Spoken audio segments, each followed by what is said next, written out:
তোমারে কই নাই প্রত্যেকটা দিন প্রত্যেকটা মুহূর্তে তোমার আচার আচরণ নিয়ে কেন কথা হইবে কও দেখি?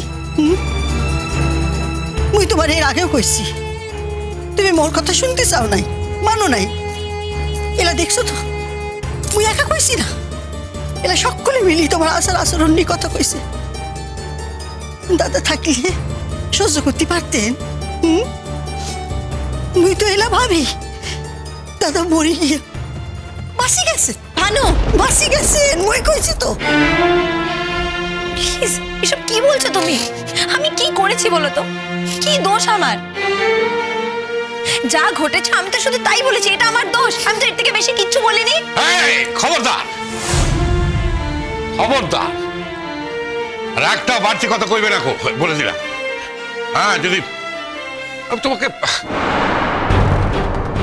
এমন আমরা সবাই মরে গেছি। শোনো, রনকে আমরা এখনো বকে ধমকে কথা বলি। যদি ওকে দাঁড় করিয়ে পয়েন্ট দিয়ে বুঝিয়ে বুঝিয়ে কথা বলি না, ও ঠিক বুঝতে পারবে যে ভুলটা আসলে তুমি করেছো। ওই যে রণ তাকে মাথায় করে রেখেছে বড্ড বেশি। কেন যে রেখেছে আমি বুঝিনি বাবু। পাড়ার লোককে তাকে ধরে বেঁধে জোর করে বেঁধেছে, আর সে বিয়ে করে নিয়েছে। বেশ করেছিস, বিয়ে করেছিস, বেশ করেছিস। ফেলে রাখ না, বাড়ির কোনো কোণে ফেলে রাখ। তা নয়, আরে বাবা রে, বাচারে করে মাথায় হাত বুলিয়ে ভালো মন্দ উপদেশ দে। কেন তা সহ্য হয়? সকলে কি সয়? সে কি রূপকথা? রূপকথাকে যেটা সইবে তাকে কি সইবে? কিচ্ছু জানে না, কোনো স্বভাব জানে না, কোন আচার ব্যবহার জানে না, বড়দের সম্মান করতে জানে না। শুধু এসে পড়েছে আমার সংসারে, আমার সংসারে করে ছাড় কার করে দেবে বলে উঠে পড়া নেগেছে।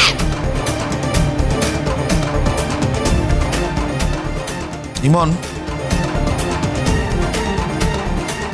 কাজটা তুমি ভালো করোনি। তুমি যদি সকলের সামনে রূপকথাকে ওভাবে অপমান করে থাকো, আমি একটা কথা বলতে পারি যে সে যোগ্যতা তোমার নেই।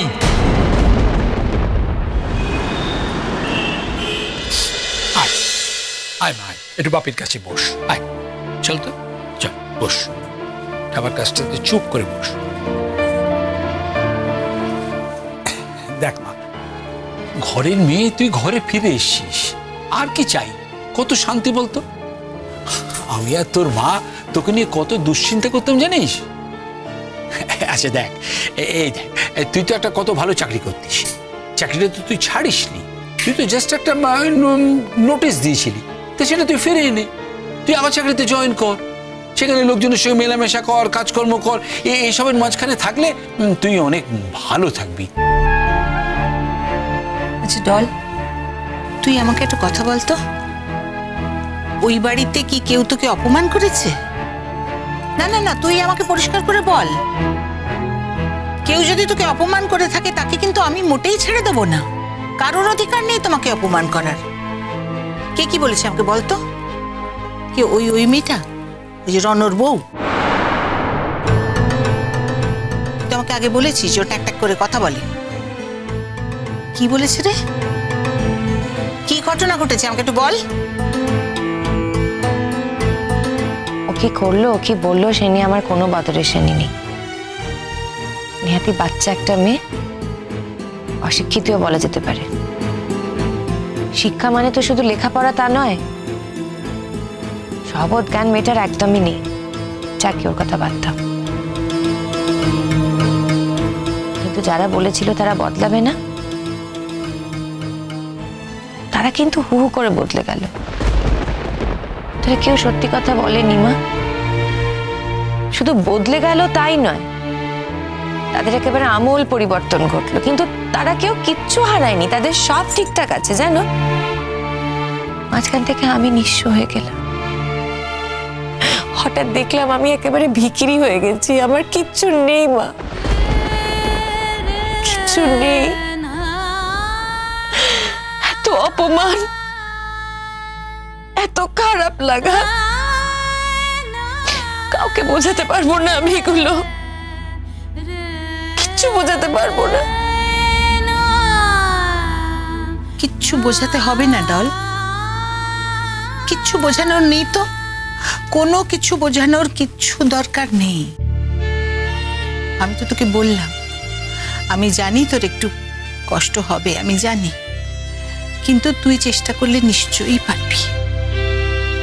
তুই ভুলে যা, এই যে মাঝখানে যে পর্বগুলো গেল জীবনের, এইগুলো তুই একদম তোর জীবন থেকে ঝেড়ে মুছে একেবারে বাদ দিয়ে দে তো মা। পারবি তুই। আমি তো কিছু চাইনি মা, কিচ্ছু চাইনি। আমি তো ধরেই নিয়েছিলাম যে রণ আমার জীবন থেকে চলে গেছে। কিন্তু কেন রণ হঠাৎ করে একবারই এসে আমাকে কমিট করতে গেল বলো? আমি তো বলিনি ওকে কমিট করতে। আর আমার কাছে কমিট করার কদিনের মধ্যে কি করলো? বিয়ে করে বউ নিয়ে এসে উপস্থিত হলো আমার সামনে। আরো সমানে আমাকে দেখানোর চেষ্টা করছে যে কতটা সুখী। এইটাই তো জীবনের নিয়ম ডল। এই সমস্ত কমিটমেন্টের কি সত্যি কোনো দাম আছে? তুই যে এই কমিটমেন্টে বিশ্বাস করেছিলি, এইটাতেই তো আমি ভীষণ অবাক হয়েছিলাম। আমি তোর বাপিকে সেই কথাই বলছিলাম যে আজকে যে ডল বাড়িতে ফিরে এলো না, সেটার একমাত্র কারণ ওই রণ ওকে আসতে বারণ করেছে, তাই জন্য। খুব ভুল করেছিস, খুব ভুল করেছিস। তোর উচিত ছিল সমস্ত কিছু ঝেড়ে মুছে ফেলে দিয়ে চলে আসা বাড়িতে। তারপর যদি যদি বাদশা কোনোদিন ফিরে আসে, তখন তখন দেখা যেত কি হবে না হবে। কাঁদিস না, কাঁদিস না। তুই আমাদের একমাত্র মেয়ে, তুই কাঁদলে আমাদের যে কত কষ্ট হয় বুঝিস না। কাঁদিস না, কাঁদিস না। রণর সামনে মেয়েটা আমাকে কত ছোট বড় কথা বলল। রণ চুপ করে শুনলো, একটা কথারও প্রতিবাদ করলো না। চাইলে তো প্রত্যেকটা কথার প্রতিবাদ করতেই পারত। ও চেয়েছে তাই মেয়েটা বলেছে। ওই মেয়েটা আমাকে কত অপমান করলো, আর এই অপমানগুলো রণ আমাকে তো ওই মেয়েটাকে দিয়ে না করালেই পারতো না। ওই মেয়েটাকে দিয়ে যখন তখন যেখানে খুশি আমাকে রণ অপমান করিয়েছে। আচ্ছা কেন এরকম করালো বলো তো মা? কেন? না, রণ কি আমায় এড়িয়ে যেতে চাইছিল? এড়িয়ে যেতে চাইছিল বলো? তাই যদি হবে তাহলে সে কথাটা তো নিজে মুখে আমাকে বললেই পারতো। তা না করে ও শুধু শুধু ইমনের সাহায্য নিতে গেল কেন? ওইটুকুন একটা মেয়ে যেভাবে আমাকে অপমান করেছে, না না, রণর মদত না থাকলে সেটা কখনো সম্ভবই হয় না, কখনো না। আর তাছাড়া আমি তো নিজের চোখে দেখেছি রণ সামনে দাঁড়িয়ে রয়েছে, আর তার সামনে যা নয় তাই বলে মেয়েটা আমাকে যাচ্ছে তাই করে কথা বলে গেছে। অথচ রণ চুপ করে দাঁড়িয়ে দাঁড়িয়ে দেখলো। কেন? রণ ওই মেয়েটাকে ছাড়া থাকতে পারে না মা। জানো, মাঝরাতে ওই মেয়েটা যদি অন্য কোনো ঘরে যায় না, তাহলে রণও সেখানে গিয়ে হাজির হয়, একেবারে চিনে জোকের মতো মেয়েটার সঙ্গে লেগে থাকে। আর তারপর নির্লজ্জের মতো সকলের সামনে মেয়েটাকে ওর ঘরে যেতে বলে।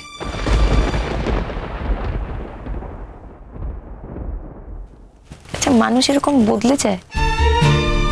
কি করে মানুষ এরকম বদলে যায় বলো তো মা? মানুষ কি করে এরকম বদলে যায় বলো তো মা?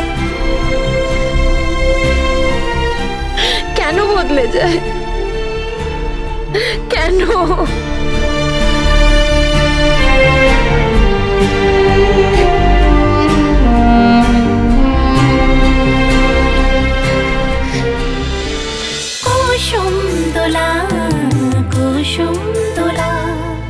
স্টার জলসার প্রিয় শো দেখার জন্য সাবস্ক্রাইব করুন আমাদের ইউটিউব চ্যানেলে এবং আপডেটেড থাকার জন্য প্রেস করুন বেল আইকন। চলো চলো চলো চলো পাল্টাই।